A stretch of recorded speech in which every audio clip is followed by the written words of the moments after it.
2004년 12월 26일 인도네시아 수마트라 인근 해역에서 규모 9.1 강진이 발생했습니다. 이 지진으로 인해서 약 22만에서 23만 명이 사망하는 엄청난 비극을 겪게 되었는데요. 쓰나미가 덮치기 전에요, 한 가지 징조가 있습니다. 바닷물이 쫙 썰물처럼 바닷가 쪽으로 쫙 끌려 나간다라는 거죠. 그래서 그 물이 모여서 큰 쓰나미가 덮쳐지게 되는데요. 그때 이제 그 모습들을 사람들이 봤을 거예요. 쭉 물이 빠져나가는 걸 보면서 사람들이요, 와, 미역이다 하고 미역 잡으러 들어간 사람도 있을 거고 사진 찍는 사람도 있고 그랬을 것 같아요. 근데 여러분, 그걸 보면 어떻게 해야 되겠어요? 도망쳐야 되겠죠. 잠시 후에 거대한 물벽이 올 것을 짐작하고 준비를 했어야 되는데 그렇게 하지 못했더라는 것이죠. 그래서 2004년에 일어났던 쓰나미는 우리가 살아가는 이 세상에서 얼마나 준비가 필요한가를 알려주는 좋은 예라고 할 수 있겠습니다. 근데 성경도 잘 읽어보니까 우리 인생에서 준비가 중요하다, 이런 말씀 많이 하세요. 특별히 예수님 다시 오시는 재림, 우주적인 종말이 있는 그날, 그리고 우리의 죽음에 대해서 잘 준비해야 된다. 정말 이런 이야기를 많이 하고 계세요.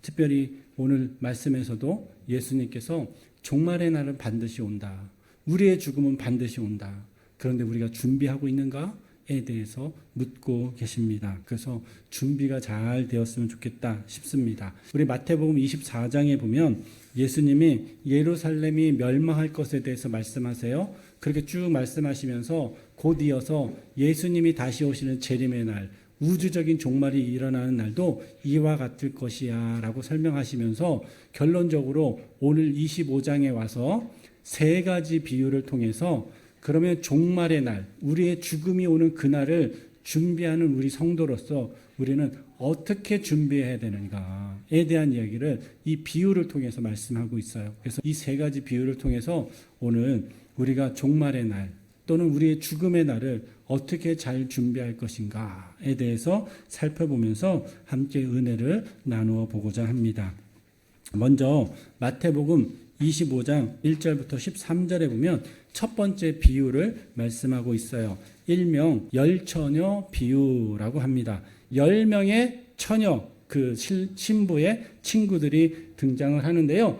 5명은 지혜로웠고 5명은 미련했다라고 해요. 근데 왜 미련하고 지혜로웠냐, 그 기준을 보니까 기름을 준비했니 안 했느니라고 판단이 되더라는 거예요. 사실 이 두 친구들 잘 보시면 똑같이 신랑을 기다립니다. 그리고 등도 똑같이 준비했어요. 심지어 신랑이 조금 예상했던 시간보다 늦게 오니까 두 부류 다 어떻게 해요? 졸았다요. 슬기로운 처녀는 깨어 있었던 게 아니라 둘 다 졸았다라는 거예요. 그러니까 지금 신랑이 오기 전까지 그들이 갖고 있던 조건은 다 동일했어요. 뭐만 빼고 기름을 준비했느냐 준비하지 않았느냐만 빼고 똑같았다라는 거예요. 이제 문지기가 신랑이 도착했을 때 신랑이 왔습니다 이렇게 외쳤어요. 신랑과 신부가 이제 서로 손을 잡고 이제 결혼식장인 새롭게 마련된 집으로 갑니다. 신부의 친구들이 이제 길을 밝혀야 되잖아요. 근데 이 미련한 친구들은 기름이 없는 거예요. 그래서 기름이 있는 슬기로운 처녀들에게 가서 기름 좀 빌려줘, 이것 좀 내가 나중에 갚을게 하고 이야기를 합니다. 그러자 슬기로운 처녀들이 얘야, 우리가 이거 쓸 것도 지금 빠듯해. 너 빌려줬다가는 너나 나나 다 못해. 너 지금 빨리 기름집에 가서 기름 사가지고 와. 이렇게 조언을 해줍니다. 그래서 이제 기름이 준비가 안 된 이 미련한 친구들이 기름집에 가서 기름을 구입해서 이제 불이 나게 쫓아왔는데 이미 집이 좀 가까웠는지 다 들어가고 난 거예요. 그러니까 이제 뒤늦게 쫓아온 이 미련한 처녀들이 우리 들러리들이야, 친구 신부 친구들이야, 아무리 소리를 질러도 안 돼, 들여보내줄 수 없어 하고 그들을 슬피 우는 어둠 속으로 쫓아내었다라는 게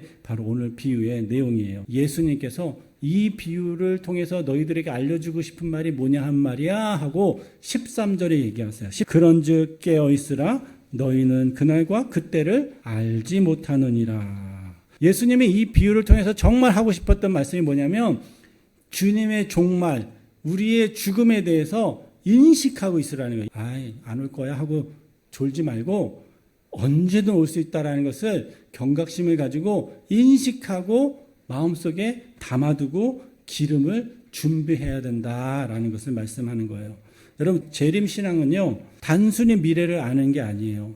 주님이 당장 지금 오신다고 해도, 설령 내가 지금 당장 죽는다고 해도 주님 앞에 부끄럽 없이 설 수 있는 준비가 되어 있느냐, 그것이 중요하다라는 거예요. 여러분, 기도를 미루시면 안 됩니다.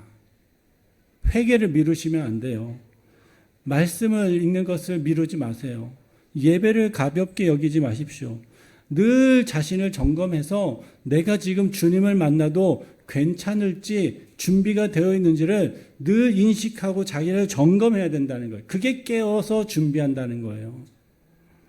사랑하는 성도 여러분, 주님이 언제 오실지 또는 우리의 죽음이 언제일지, 그것이 먼 미래일지 당장일지 우리는 알 수 없어요. 그러나 먼 미래든 당장이든 상관하지 말고 내가 지금 주님 앞에 서게 되었을 때 내가 부끄러움 없이 설 수 있는가, 내가 정말 깨어서 준비하고 있는가, 우리가 인식하면서 살았으면 좋겠어요. 그래서 언제든 우리의 종말이 닥쳤을 때 내가 준비된 모습으로 주님을 맞이하는 저와 여러분 되길 간절히 소망합니다. 다음 두 번째로 예수님은 마태복음 25장 14절부터 30절까지 일명 달란트 비유라는 비유를 말씀하세요. 이 달란트 비유는 재림 또는 종말, 죽음에 대한 비유라는 거예요.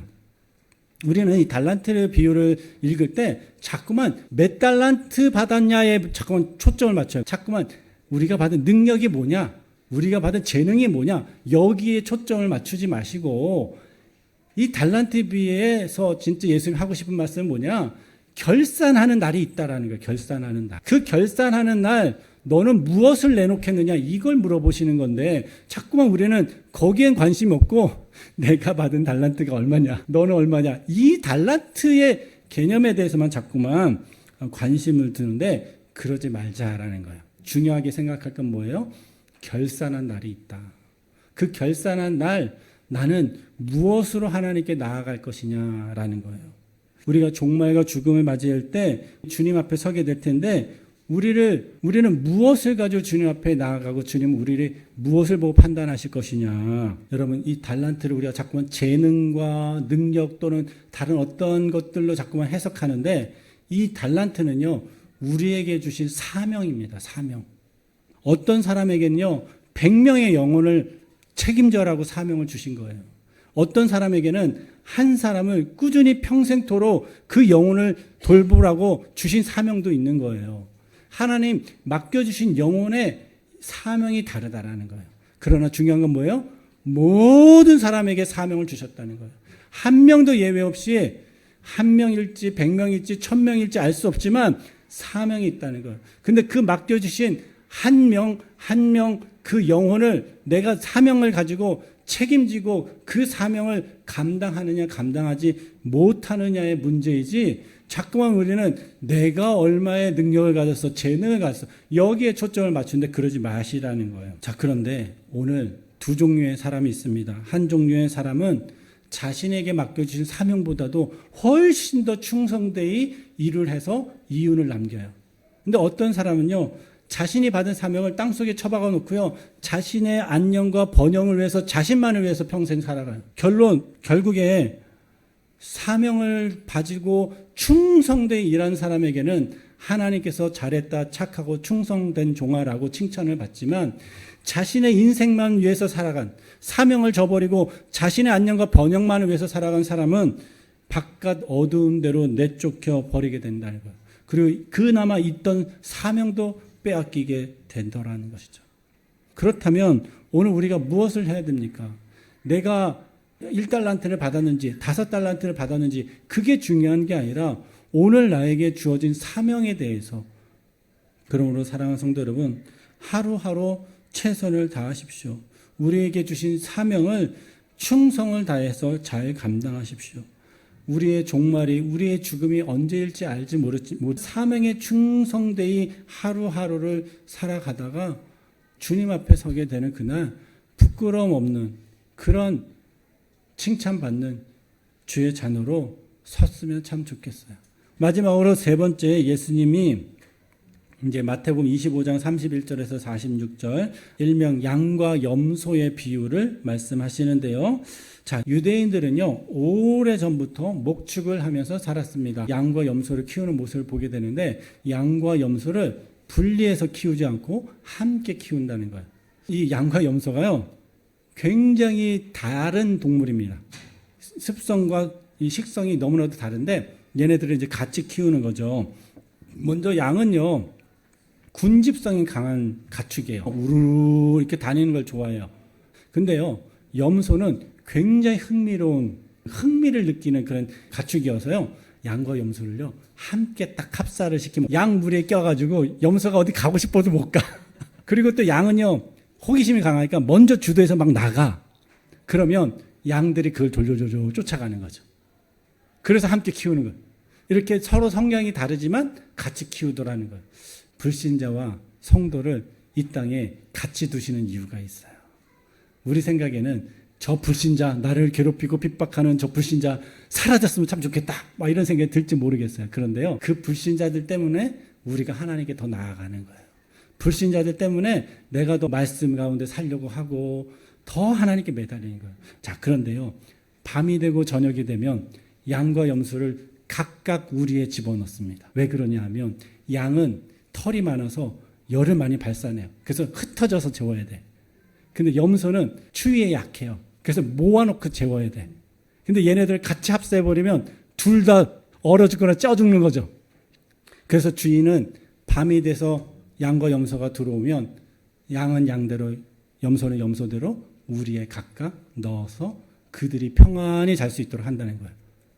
여러분, 이 땅의 낮이 때는 불신자들과 같이 살면서 온갖 순환을 당하면서도 우리의 믿음을 증폭시켜주게 하십니다. 그런데 때가 되면 우리의 평안을 위해서 주님이 분리하시더라는 거예요. 그게 바로 이 양과 염소의 비유입니다.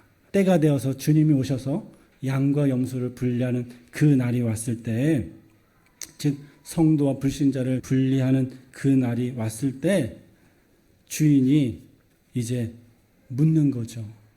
너희들이 이 세상에 살면서 말이야, 내가 줄일 때 너희가 먹을 것을 주었고, 목마를 때 마시게 하였고, 나그네 되었을 때 영접하였고, 헐벗을 때 입혔고, 병들었을 때 돌보았고, 옥에 갇혔을 때 찾아왔더라. 반면에 염소에 속한 자들은 넌 아무것도 안 했네.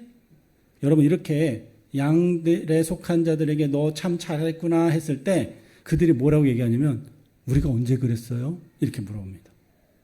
또 그 염소에 속한 사람들이 우리가 언제 그랬어요? 이래요. 서로요, 자신들이 언제 그랬는지 몰라요. 여러분, 이게 뭔지 아세요? 자신의 삶에 배겨있는 당연한 삶의 모습들이라는 거예요. 수영 배우면 첫 번째 뭐예요? 처음에 하나 널판 하나 딱 얹어주고 발차기 해보라고 그러잖아요. 그리고 그 다음에 이제 뭐 팔 하나 이렇게 하고, 그 다음에 또 어떻게 호흡하고 하나하나씩 단계가 있잖아요. 처음에는요, 옆에 사람들한테 발 잘 차는지 한번 보라고 하고, 또 이제 팔 동작 어때? 팔 동작 의식을 해요. 그렇죠? 근데 나중에 이제 수영을 잘하게 되면 어떻게 해요? 의식하면서 수영하세요? 수영을 능숙하게 하게 되고 일상이 되면요, 호흡 신경 안 써요. 팔 어떻게 돌리는지 신경 안 써요. 그걸 의식한다는 건 뭐예요? 익숙하지 않다는 거예요. 기도하는데 내가 오늘 4시간 기도했어. 목장 모임 하는데, 여러분, 나 요번 주에 4시간 기도했어, 4시간. 그 얘기한다는 건 뭐예요? 기도하는 걸 의식한다는 거잖아요. 여러분, 내가 말씀을 읽는 게 의식이 되지 않게 읽어요. 내가 기도하는 게 의식이 되지 않게 기도해요. 내가 전도하고 구제하고 봉사하는 게 의식이 되지 않게 나의 삶이 돼요. 우리의 사랑의 열매가요, 사랑의 모습들이요, 나에게 익숙해지면 그게 의식되지 않는 거예요. 오늘 주님 앞에 서게 됐을 때 양에 속한 자들이 주님, 우리가 언제 그랬어요? 그 말은 뭐예요? 그냥 예수 그리스도를 믿는 사람으로서, 하나님의 백성으로서, 하나님의 자녀로서 그냥 응당 살아갈 삶을 살아왔기 때문에 그들이 내가 그랬어요? 내가 언제? 라고 얘기하는 거예요. 근데 이 신앙이, 믿음이 의식이 됐다라는 말은 내가 제대로 된 신앙생활을 못했다라는 것이죠. 마치 부모가 자녀를 사랑하는 것 너무나도 당연한 거 아니에요? 내가 우리 자녀를 이렇게 사랑했어 하고 의식하고 자랑하는 사람이 있어요? 결국 오늘 이 양과 염소의 비유에서 예수님이 강조하고 싶은 것은 주님 앞에 서게 되는 그날까지 너희가 정말 하나님의 백성으로서 하나님의 자녀로서 그 삶을 살아내었느니 삶을 살아내지 않았느냐 그거 물어보시겠다는 거예요. 하나님 백성이라면 하나님 자녀라면 당연히 기도하고 당연히 말씀 읽고 말씀대로 사랑을 실천하고 복음 증거하는 삶을 살기 마련입니다.